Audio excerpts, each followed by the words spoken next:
인생을 살다 보면 우리의 뜻대로 되지 않는 일들이 참 많습니다. 우리가 원하는 대로만 인생이 풀린다면 인생 살만하지 않겠습니까? 눈물 지을 일도 없고 가슴 찢는 고통의 순간도 없을 것입니다. 그러나 실제로 살다 보면 잘 일이 풀리지 않는 경우가 많습니다. 그래서 어떤 사람은 내 인생이 저주받은 것이 아니냐 이렇게 생각하는 분이 있어요. 많고 많은 사람 중에 나는 나지 말았어야 하는 사람, 그리고 어차피 나는 복받기는 그런 사람, 이렇게 자신의 인생을 평가하는 사람도 있습니다. 어떤 사람은 재수없다는 말을 자주 하죠. 재수없다는 말이 운수 따위가 순탄하지 못하고 나쁘다. 한마디로 나는 지지리도 운이 없는 사람이다. 스스로가 그렇게 고백하면서 사는 사람들이 많습니다. 그래서 재수없다 이런 말을 하면 자기의 삶이 운이 없다. 나는 되는 게 하나도 없다. 이렇게 고백하며 사는 것과 같이요. 우리의 마음속에 근심이 되는 일들은 이해되지 않는 어려움이 닥칠 때 찾아옵니다. 우리가 마음속에 평안이 사라지는 것도 이해되지 않는 일들, 당황스러운 일들이 벌어질 때마다 긴장하게 되고 위축되게 되고 그리고 내일이 두려워지는 그런 마음이 들기 마련입니다. 저도 살면서 큰 사건은 아니지만 참 이게 안 되려고 그러면 안 되는구나 이런 느낌을 받은 기억이 있습니다. 고등학교 때 우리가 저녁을 먹고 나면 반에 모여서 공부하는 시간을 갖곤 했습니다. 근데 저녁에 식사를 하고 나면 전 항상 좀 일찍 와서 좀 앉아서 쉬다가 학습을 하곤 했는데 어느 날 식사를 하고 나서 웬일인지 그날따라 이제 학교에 일찍 가고 싶지 않은 겁니다. 그래서 동네를 한 바퀴 쭉 돌면서 산책도 하고 야, 동네가 이렇게 생겼구나. 내가 너무 학교에만 매여 있지 않나. 오랜만에 그 자유가 너무 좋아서 놀다 보니까 시간이 지나버린 거예요. 그래서 보니까 한 10분 정도 지났는데 그래도 학교 가야죠. 그래서 급하게 이제 서둘러서 학교를 갔는데 그날따라 학교를 들어가는 느낌이 안 좋은 겁니다. 왠지 공기가 무거운 느낌이라고 할까요? 그래서 이제 계단을 타고 이제 저희 반으로 딱 갔는데 아니나 다를까 복도에 2명이 엎드려 뻗쳐를 하고 있는 거예요. 아니 지금 왜 엎드려 뻗쳐를 하고 있지? 라고 하면서 이제 식은땀이 나기 시작했습니다. 여러분도 아마 예감은 하셨겠지만 제가 반으로 조용히 문을 열고 들어가서 제자리에 앉으려고 하는데 친구들이 앉지 말라는 거예요. 지금 체육 선생님이 늦게 온 친구를 다 교무실로 올라오라고 하셨다. 그렇게 얘기하는 겁니다. 그래서 이제 엎드려 뻗쳐 있는 애들한테 물어보니까 이미 몇 차례 맞고 끌려 내려와서 이렇게 엎드려 있다는 거예요. 아니 그 많고 많은 날 한 번도 이런 일이 없었는데 내가 유독 빠진 날, 아니 왜 이날에 체육 선생님은 오셨고, 아니 말로 하시면 되지 왜 애들을 때리셨으며, 거기서 끝나지 않고 또 교회실 앞에 이렇게 엎드려 뻗쳐서 망신을 주는, 그 당시 제 마음속에 너무나 황망했습니다.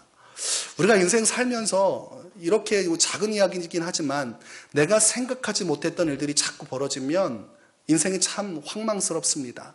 이거 어떻게 생각을 해야 되나 싶기도 하고, 그리고 가장 먼저 드는 것은 왜 나한테만 이런 일이 벌어지는가. 다른 사람들 잘 지내는 것은 정상적인 것 같고 왜 나만 유독 비정상적으로 이렇게 어려운 일들이 찾아오는가 싶은 순간이 있습니다. 그래서 사람들은 이런 상황들이 자꾸 반복되면 이것을 일컬어서 머피의 법칙이라고 합니다. 좋지 않은 일들, 항상 원하지 않는 일들로만 인생의 방향이 흘러갈 때 그것은 어떤 법칙이 있는 것이 아닌가. 그래서 머피의 법칙이라고 합니다. 예를 들어서 이제 식빵에 버터를 바르다가 놓쳤는데 떨어질 때 식빵에 버터 바르지 않은 쪽으로 떨어질 수 있잖아요. 하필이면 잼하고 버터 바른 쪽으로 툭 하고 떨어진다던가. 아니 너는 왜 하필이면 그렇게 떨어지니? 라고 말해봤자 이미 바닥은 엄청나게 지저분해졌지요. 그리고 어느 날 비가 와서 우산을 준비 못했어요. 근데 비가 너무 억수로 쏟아지니까 급하게 이제 우산을 사가지고 딱 밖에 나갔더니 비가 그치는 거예요. 이럴 때 이제 황망함을 느끼죠. 또 한 가지는 운전을 하고 가다가 앞차선이 꽉꽉 막혔는데 오른쪽 차선은 아주 휙 열리는 겁니다. 아우 진짜 오른쪽 차선에 진작에 갈 걸. 그래서 어떻게든 비집고 오른쪽 차선으로 갔어요. 그랬는데 그때부터 그 차선은 막히고 내가 원래 있던 차선이 막 원활하게 이렇게 가는 걸 보면 아니 이런 일이 있을 수 있나 싶은 마음이 듭니다. 이게 작은 에피소드지만 우리 인생에 내가 선택하는 것마다 자꾸 일이 그르치고 일이 잘 풀리지 않고 그리고 자꾸 위기가 닥치면 답답하고 괴롭습니다. 그래서 우리가 왜 이런 걸까? 왜 자꾸만 이렇게 모든 일들이 얽히는 걸까? 그런 생각을 하게 되면 마음이 너무 괴롭기 그지없습니다. 그리고 신앙적으로도 이것이 어려움으로 닥치기 마련이죠. 우리의 삶의 어려움은 항상 신앙과 연결되게 되어 있습니다. 성도는 그것을 신앙적으로 해석하고 싶어 합니다. 그런데 이해가 되지 않을 때 어디 가서 하소연도 할 수 없는 내 삶의 문제 속에서 고민하게 되는 것이죠. 성경에서 이해할 수 없는 환난을 당한 사람으로서 욥이란 사람을 기록하고 있습니다. 이 욥이란 인물은 그의 인생 전체는 참 부유하고 아름다운 인생으로 보였으나 그의 인생에서 마지막쯤 정말 절정으로 행복해야 할 시기에 환난이 몰려온 사람입니다. 그가 당한 환난 5가지를 이야기한다면 첫 번째, 어느 날 스바 사람이 그의 소와 나귀를 빼앗고 칼로 그의 종들을 죽입니다. 그리고 두 번째, 하늘에서 하나님의 불이 떨어져서 양과 종들을 살라버립니다. 세 번째, 갈대아 사람이 새 무리를 지어 나타나서 낙타를 빼앗고 종들을 죽입니다. 네 번째, 욥의 자녀들이 함께 모여서 만찬을 누리다가 갑자기 큰 바람이 몰아치는 바람에 다 한 곳에서 무너진 그 지붕 밑에 깔려 죽었습니다. 다섯 번째, 욥의 몸이 발바닥에서 정수리까지 종기가 나서 질그릇 조각으로 몸을 긁어야만 했습니다. 이 5가지 중에 한 가지만 닥쳐도 여러분 보통 일이 아니죠. 이 중에 하나만 닥쳐도 큰일입니다. 갑자기 하나님의 불이 떨어져서 여러분의 소유를 다 불살라버려도 큰일이고, 갑자기 도둑들이 막 때로 몰려와서 여러분 가지고 있는 거 다 빼앗고 여러분과 관련된 사람을 다 죽여도 이것도 문제입니다. 그리고 재산이 풍족해도 어느 날 여러분의 발바닥부터 머리끝까지 종기가 나서 도무지 살 수 없는, 정말 어떻게 표현할 수 없는 고통 속에서 몸부림치다가 질그릇 조각 가지고 긁어내야만 그 순간만큼 자유할 수 있다면 이것도 보통 일은 아닙니다. 그런데 이 욥이라는 사람의 인생에 이 5가지가 연달아 일어납니다. 동시다발적으로 일어납니다. 그때 욥의 마음이 어떠했을까요? 이것을 어떻게 해석할 수 있을까? 그런 상황에서 신앙인은 이것을 어떻게 받아들여야만 하는가? 큰 문제입니다. 그 당시 성경 말씀을 보니까 5가지 재앙이 있을 때, 5가지의 고난이 닥칠 때에 그 시기 구간마다 종들이 달려와서 보고를 합니다. 첫 번째, 두 번째, 세 번째, 네 번째, 종들 중에 꼭 살아있는 생존자가 한 명 있어요. 그리고 그들이 뭐라고 하냐면 나만 홀로 피하였으므로 주인께 아래로 왔나이다, 이렇게 말을 해요. 꼭 한 명은 살아나서 지금 어떠한 심판과 하나님의 고난이 닥치고 있는지를 설명을 해줍니다. 그 사람은 살았습니다. 참 신기하죠? 다 빼앗기고 다 잃어버렸는데 그 한 사람만큼은 살았습니다. 차라리 그 사람이 욥보다는 낫습니다. 욥은 재물도 잃고 사람도 잃고 가족도 잃고 몸도 잃었는데 이 종은 잃은 것 없이 생명을 부지하고 욥 앞에 나와서 이 상황만 설명하고 그 다음부터 자유롭게 또 살아가겠지요. 참 종보다도 못한 위기가 욥에게 닥쳤다는 것을 성경을 통해서 알 수 있죠. 그러니까 욥이 너무 괴로워하는 걸 알고 등장하는 인물들이 있습니다. 누군지 아시죠? 다니엘에게도 친구가 있었다면 욥에게도 친구가 있었습니다. 여러분 친구 있으시지요? 네, 신앙적인 친구였던 것으로 보입니다. 이 3명의 친구가 갑자기 등장을 합니다. 그리고 이 친구들이 욥을 보고 함께 괴로워하며 옷을 찢고 오열을 하지만 그 이후의 내용들을 쭉 보면 그들은 서로 논쟁을 시작하기 시작합니다. 핵심이 무엇입니까? 왜 이런 일이 벌어졌는가? 하나님은 왜 이런 일을 방치하셨든지 아니면 친히 역사하셨든지 그 이유가 무엇인지 왜 말씀하지 않으시는가 하면서 끊임없이 그들은 이야기를 나누고 그리고 논쟁을 합니다. 그 가운데 욥의 마음이 어땠겠습니까?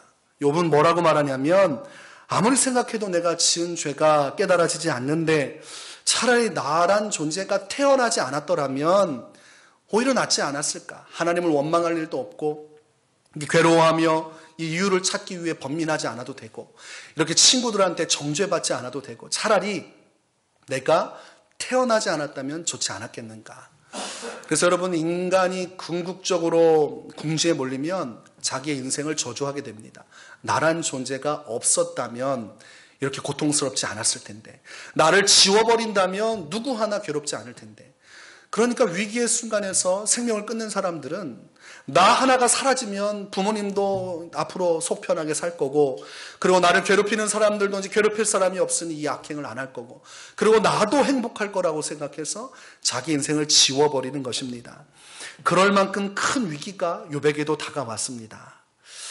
친구들은 끊임없이 네가 하나님께 죄 지었기 때문이야, 너가 부족한 게 있으니까 하나님이 심판하시는 거지, 하나님이 의로우신 분이 너를 이유 없이 이렇게 고난 가운데 두겠는가 이야기를 할 때 계속 신음을 하게 됩니다. 그런 분들이 있어요. 아픈 사람이 침상에 누워있는데 다가와서 따뜻한 미소를 지으면서 깨달음은 있으셨습니까? 이런 얘기를 하는 거죠.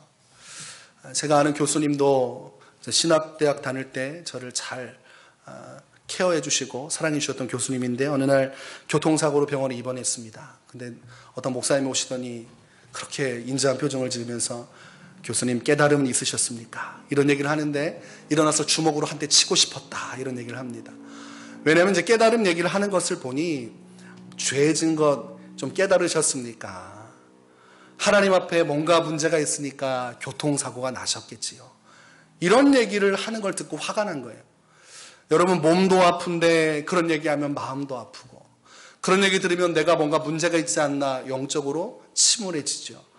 그러니까 병문안 와서 그런 얘기 하면 됩니까? 안 됩니까? 제가 여러분 아픈 데 가가지고 손을 딱 잡고 집사님 깨달음은 있으십니까? 라고 하면 기분이 좋지 않지요. 좋지 않습니다. 위로가 되지 않습니다. 우리가 환난 가운데 있을 때 깨달음은 있으셨습니까? 라고 하는 건 모든 것을 죄의 심판의 결과로 보는 그런 편협한 생각입니다. 여러분들의 인생에 위기가 왔습니다. 그거 다 죄 때문입니까? 이거 명확하게 하지 않으면 문제가 됩니다. 여러분의 인생에 큰 문제가 다가왔어요. 생각지도 못한 위기입니다. 그거 죄 때문입니까? 성경 말씀 보니까 욥의 고난은 그의 죄와 상관이 없다, 이렇게 되어 있죠. 요셉이 보디발의 아내의 참소로 2년간 감옥에 갇혔음에도 불구하고 그는 의로웠다고 성경은 말합니다. 다윗이 10년간 사울왕의 미움을 받아 도망 다닐 때 다윗은 어떠한 죄도 짓지 않은 의로운 사람이었습니다.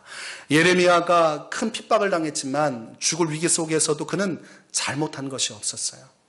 다른 선지자들이 왕의 기분을 맞추기 위하여 시대의 그 민족이 원하는 그 예언을 할 때에 예레미야는 그런 거 아랑곳하지 않고 그냥 주님이 주신 대로 예언했습니다. 그래서 죽을 위기에 처한 적이 한두 번이 아니에요. 미움받았고 고난이 왔지만 그의 죄 때문이라고 말할 수 없습니다. 성경에는 잘못을 저지르지 않고도 환난을 당하는 사람들, 고통을 받는 사람들의 이야기가 명확하게 기록되어 있습니다. 믿음을 가지고 살아가고 있음에도 고난을 겪는 일들이 있을 수 있다는 것을 성경은 말씀합니다. 성경은 그 사람들, 아무것도 잘못한 것이 없음에도 불구하고 고난받는 사람들을 일컬어서 믿음의 사람들, 이렇게 표현합니다. 오히려 깨달음이 있으셨습니까? 라고 말하기보다 믿음의 사람이라고 표현할 일들이 있을 것이다, 이것이죠. 히브리서 11장에 보면 엄청난 고난과 핍박 속에 거한 사람들, 그리고 사람들의 반대와 비난 속에 부딪혔던 사람들이 나옵니다. 다양한 환경과 위기가 왔지만 그들은 믿음을 가지고 있었기에 그 환난 속에 하나님께서 내버려 두셨다, 이렇게 표현하지요. 어차피 주님을 위해 살기 위해서 받을 수밖에 없는 고난과 위기들 또는 이해할 수 없는 일들이 찾아올 수 있다, 성경은 이야기를 합니다. 히브리서 11장 38절에 이런 사람은 세상이 감당하지 못하느니라, 이렇게 얘기합니다. 믿음의 사람들이 있고 그 믿음의 사람들은 환경의 영향을 받지 않습니다. 그렇기 때문에 누가 뭐라고 하든 신경 쓰지 않고 오로지 어떠한 위기 속에서도 앞만 보고 가는 사람들, 그 사람들이 믿음의 사람들이에요. 그러니까 그 사람들은 논쟁하지 않습니다. 왜냐하면 어떠한 이유든 하나님을 신뢰하기 때문에 하나님의 길을 걸어가지 어떤 설득을 필요로 하지 않아요. 그것을 성경에선 믿음이다, 이렇게 얘기합니다. 내가 이해가 되는 상황이 얼마나 되겠습니까? 이 믿음의 사람들은 이해가 되지 않아도 하나님께서 주셨다면 그냥 받아 누리는 겁니다. 욥이 어떻게 말합니까? 주신 이도 여호와시요 취하신 이도 여호와시다. 어떤 이유를 찾기보다 주신 그대로 받으려는 자세가 있습니다. 욥의 친구들이 자꾸 와서 이유를 캐가기 시작하니까 자신도 이유를 알 수 없지요. 내가 신앙으로 받아들이고 이것을 감당하겠노라 얘기했는데 친구들이 왜 그런지를 알아야 되지 않겠냐고 자꾸 캐물으면서 욥도 혼란에 빠지는 겁니다. 차라리 나란 존재가 문제였을까? 그러니까 생각을 하면 할수록 믿음은 뒤로 빠져나가는 것이죠. 하나님의 뜻을 모두 이해하고 모두 판단하고 그 안에서 모든 것을 내가 받아들일 수 있을 때 내가 신앙생활 하겠노라 하는 순간부터 늪에 빠지게 된다 이것입니다. 그렇게 되게 되어 있습니다. 우리가 신앙적으로 교회 생활하다 보면 이 죄에 대한 심판에 대한 이해가 사뭇 크기 때문에 모든 문제를 죄의 심판으로 볼 때가 있습니다. 그래서 교회 안에서는 어떤 분들은 자기 신앙의 것을 오픈하지 않아요.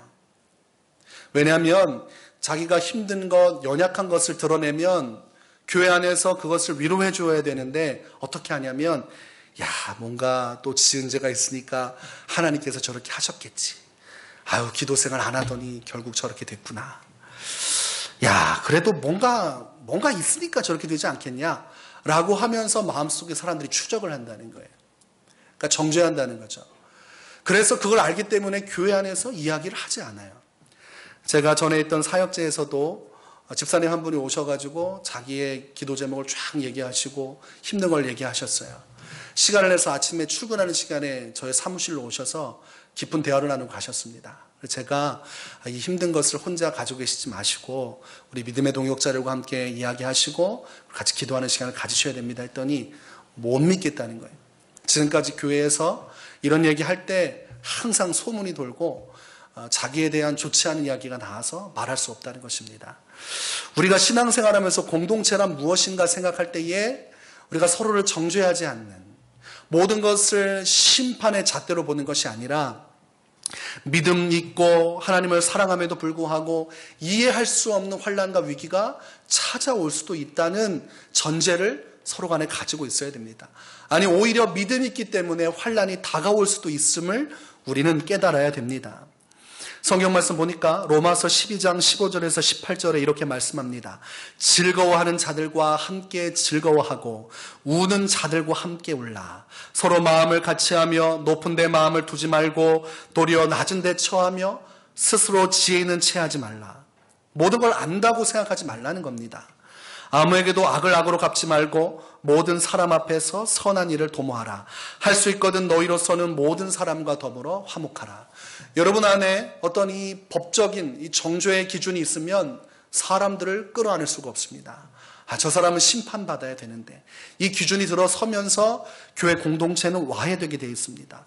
교회 공동체가 위기와 어려움 속에서 해야 할 것은 함께 우는 것, 그리고 함께 그를 보듬어주고 그를 위로해주고 그의 마음을 감싸 안아주는 것, 이것이 교회가 해야 할 일이다 이것이죠. 신앙생활하면서 우리는 항상 부단하게 주님의 뜻이 무엇인가를 해석하려고 합니다. 내게 지금 일어나는 일과 또 장차 내게 있을 미래의 일들 사이에서 고뇌하고 고민합니다. 모든 것이 내 계획대로 되기를 원하는데 자꾸 내가 원하지 않는 방향으로 내 인생이 흘러갈 때마다 너무나 괴로운 거예요. 이렇게 되면 안 되는데, 이렇게 되면 내 계획대로 내 꿈대로 인생이 열려지지 않는데, 그러면서 자괴감을 느끼게 됩니다. 왜 내 인생은 내 뜻대로 펼쳐지지 않는가? 그리고 주변을 보았더니 인생이 잘 펼쳐지는 신앙인들이 보여져요. 책을 통해서, 미디어를 통해서 내 주변에 있는 사람들 중에 나와 같은 신앙인으로 살고 있는데 누군가는 일이 잘 풀리고 좋은 일들만 벌어지는 것 같은 것을 볼 때에 마음에 괴로움이 생겨나기 시작합니다.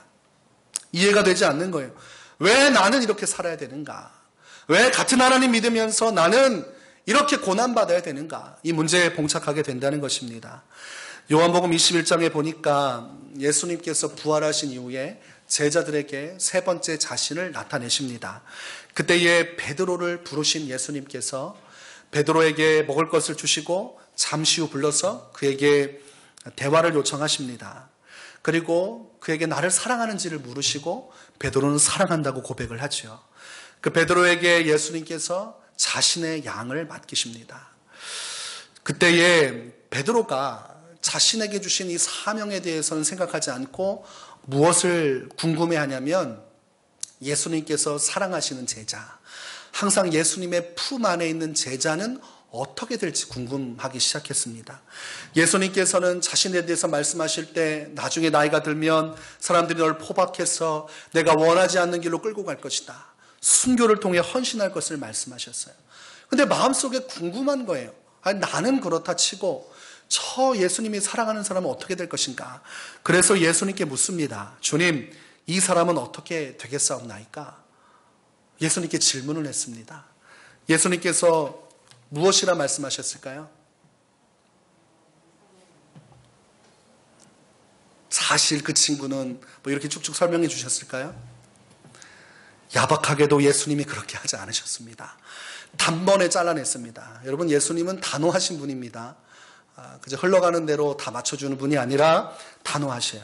요한복음 21장 22절에 예수께서 이르시되 내가 올 때까지 그를 머물게 하고자 할지라도 내게 무슨 상관이냐? 너는 나를 따르라 하시더라. 명언 나왔지요? 내게 무슨 상관이냐? 베드로의 마음속에는 비교의식이 있었습니다. 사도 요한, 야, 저 예수님께 사랑받는 제자, 항상 수제자라고 얘기는 했지만 예수님 품 안에는 누가 있습니까? 사도 요한이 있었어요. 베드로도 한번 생각해 봤을 거예요. 내가 예수님의 품 안에 기대어 있는 모습. 망측하지요. 베드로는 어울리지 않습니다. 네, 베드로는 어부 중에 어부고 남자 중에 남자예요. 거친 사람이에요. 그가 예수님의 품 안에서 기대고 있는 것은 상상할 수도 없습니다. 그러니 할 수도 없을 뿐더러 얼마나 부러웠겠어요. 비교의식이 있던 것입니다.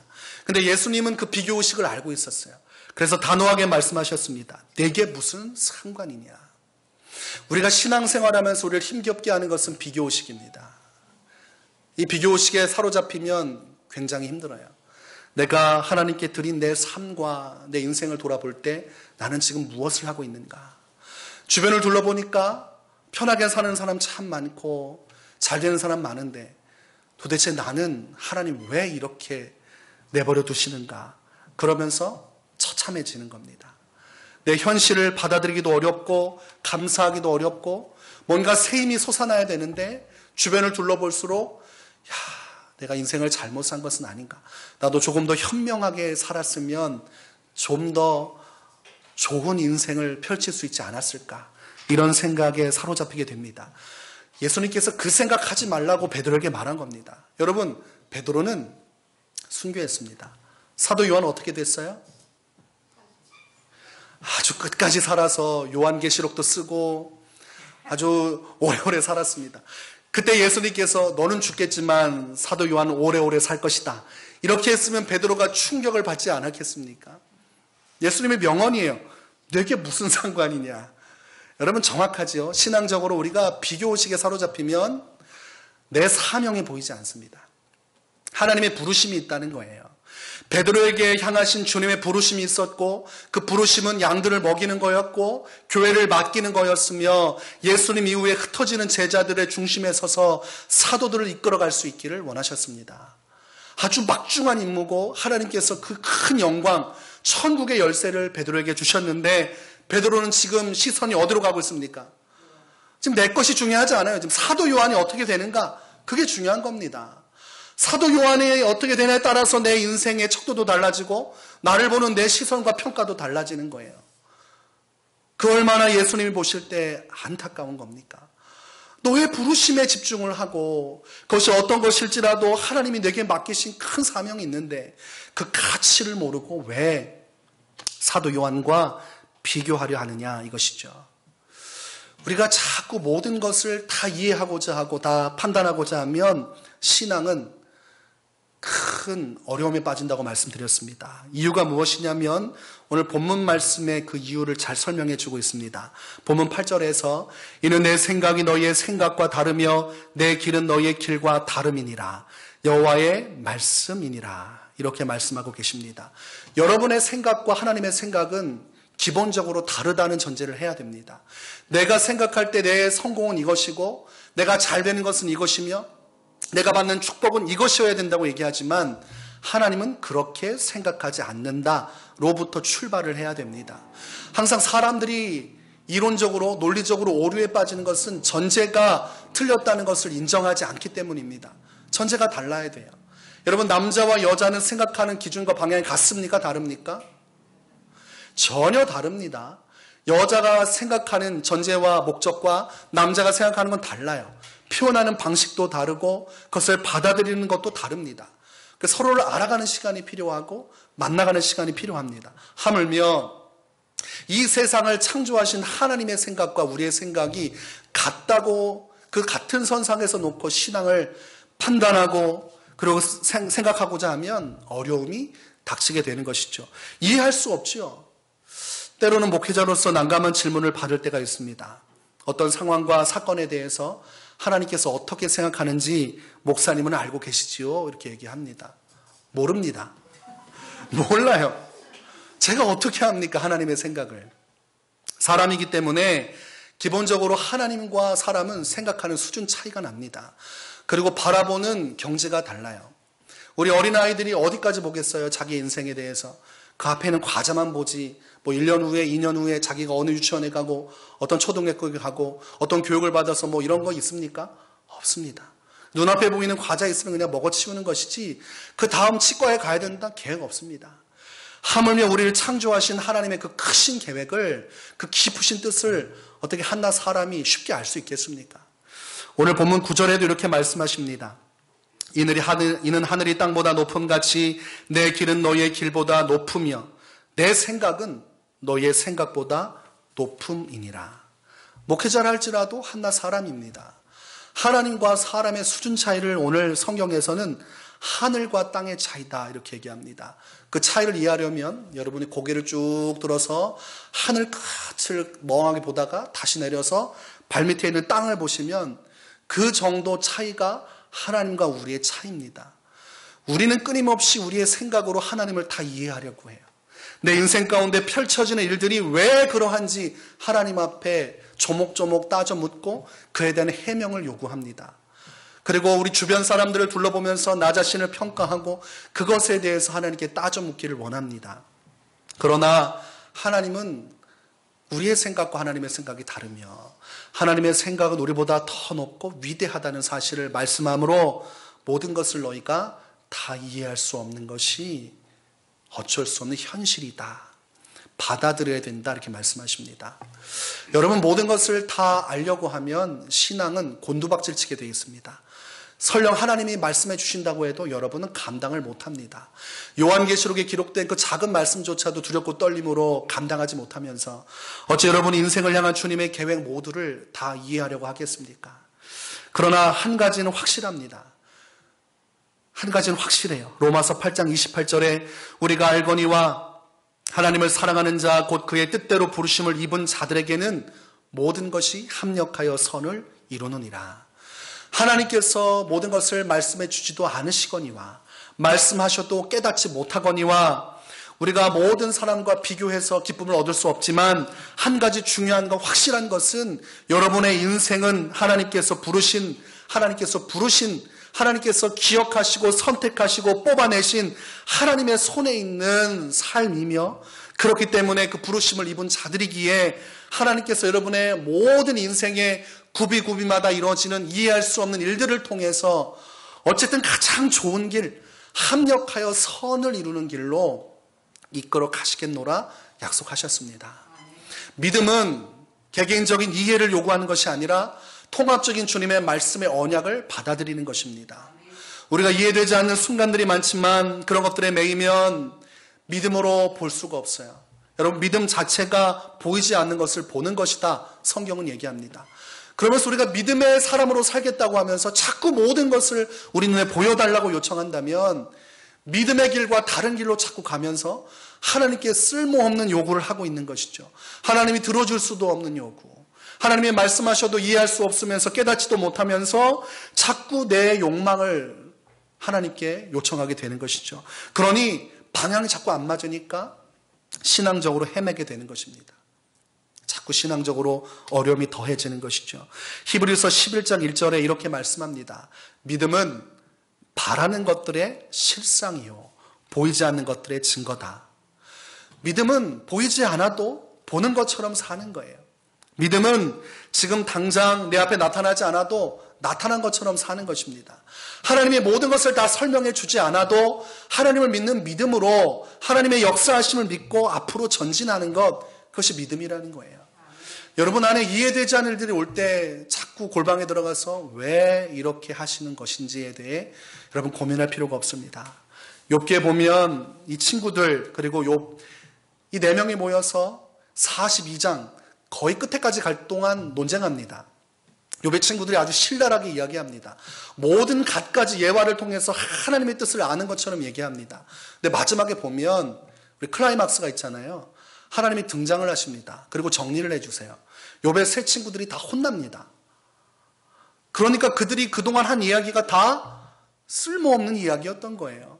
내가 하나님을 안다고 자부하고 하나님을 자신들이 판단했지만 하나님은 나는 그런 적이 없다고 말씀하시면서 욥의 편을 들어주고 욥을 축복하시면서 욥기가 끝납니다.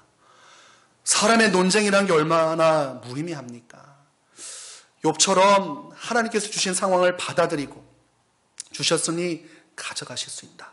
주님께 묻지 않고 주님만을 바라보는 것. 히브리서 10장 38절 39절에 이렇게 말합니다. 나의 의인은 믿음으로 말미암아 살리라. 여러분 믿음으로 살라고 얘기하고 있습니다. 또한 뒤로 물러가면 내 마음이 그를 기뻐하지 아니하리라. 뒤로 물러가는 이유는 한 가지입니다. 이해가 되지 않고 납득이 되지 않으니까 일단 신앙을 중지하고 뒤돌아서서 뭔가 판단하려고 한다는 것이죠. 그때 뒤로 돌아서게 돼 있어요. 일단 중지. 내 신앙 여기까지. 더 이상 하지 말자. 뭔가 이 일이 어떤 문제인지 왜 그런지 하나님께 확답을 듣기까지 나는 아무것도 하지 않겠다. 그 순간 뒤로 물러가게 돼 있는 거예요. 영적으로 사탄이 푸시를 하게 되고 시험을 하게 되고 그 여러분 안에 수많은 가지 것들을 보여줄 겁니다. 네가 믿음이 있노라 하면서 네 인생을 봐라. 이것이 하나님의 축복이라면 차라리 예수 믿지 않는 게 좋을 것이다. 뒤로 물러나면서 원치 않는 잘못된 길로 갑니다. 우리는 뒤로 물러가 멸망할 자가 아니요 오직 영혼을 구원함에 이르는 믿음을 가진 자니라. 여러분 믿음이란 것은 어떠한 이유를 대어서 설득돼야지만 움직이는 것이 아닙니다. 하나님의 말씀이라면 그분을 신뢰하는 것이며 하나님을 따라 끝까지 앞으로 전진하는 것입니다. 믿음의 선진들이 그렇게 살았습니다. 믿음의 선진들이 하나님의 약속의 말씀을 붙잡고 내게 주어진 위기와 환난 속에서 그것을 다 믿음으로 받아들이면서 끝까지 복음을 사수하며 나갔습니다. 하나하나 모든 것을 납득시키길 원하지 않았습니다. 훗날 하나님 나라 갔을 때 그때서야 하나님께서 모든 것을 설명해 주실지라도 나는 그때 듣겠다. 그날 하나님 앞에 서서 하나님께서 주시는 영광의 면류관을 쓰고 그 큰 상급을 받으며 그때야 얼굴과 얼굴을 대하여 주님을 볼 때 나는 그때 모든 것을 알아도 상관없다. 왜냐하면 주님을 신뢰하기 때문입니다. 믿으면 지금 당장 무언가를 요청하지 않아요. 묵묵히 참고 인내하며 기다려주는 것이죠. 여러분이 하나님을 믿으면 어떠한 것이라도 받아들이며 주님을 신뢰하고 내 길을 걷는 것입니다. 그것이 예수님께서 걸어가신 십자가의 길이에요. 하나님의 뜻이라면 내 뜻 내려놓고 믿음으로 그 길을 가는 겁니다. 그 길만이 생명의 길이고 사람들을 살릴 수 있다고 하나님이 말씀하셨기에 내 뜻대로 가지 않고 하나님의 뜻을 향해서 자신의 인생 전체를 부정하는 결정이지만 하나님을 믿고 간 것입니다. 그래서 여러분 십자가의 길은 믿음의 길이요 오직 자신의 모든 걸 내어놓고 아무런 설명과 이유 없이 하나님의 뜻이라면 쫓아갔던 예수 그리스도의 선택하신 믿음의 길임을 여러분 기억하시기 바랍니다. 오늘 우리가 확실한 것 한 가지, 하나님과 우리의 그 큰 갭을 여러분 인정하셔야 됩니다. 하늘과 땅의 차이입니다. 성경에서 친구라고 얘기했다고 우리의 모든 것을 우리 하나님 앞에서 다 설명 들어야 되고 하나님이 말씀하지 않으시면 주님의 길이 아니거나 그것이 무조건 다 심판이라고 생각해서도 안 됩니다. 열린 마음으로 우리가 서로를 사랑하며 섬기며 믿음 안에서 예수님들을 따라갈 때 모든 것이 합력하여 선을 이루게 될 것입니다. 오늘도 우리의 삶을 이끄신 하나님, 가장 선한 길로 이끄신 하나님, 그분을 따라가면 여러분들도 다니엘에게 약속하신 것처럼 하늘의 별과 같이 빛나는 하나님의 사람으로서 주님 앞에 서게 될 것입니다. 그날까지 믿음으로 오직 주님의 길을 따라갈 수 있는 축복의 사람이 되실 수 있기를 주의 이름으로 축원합니다.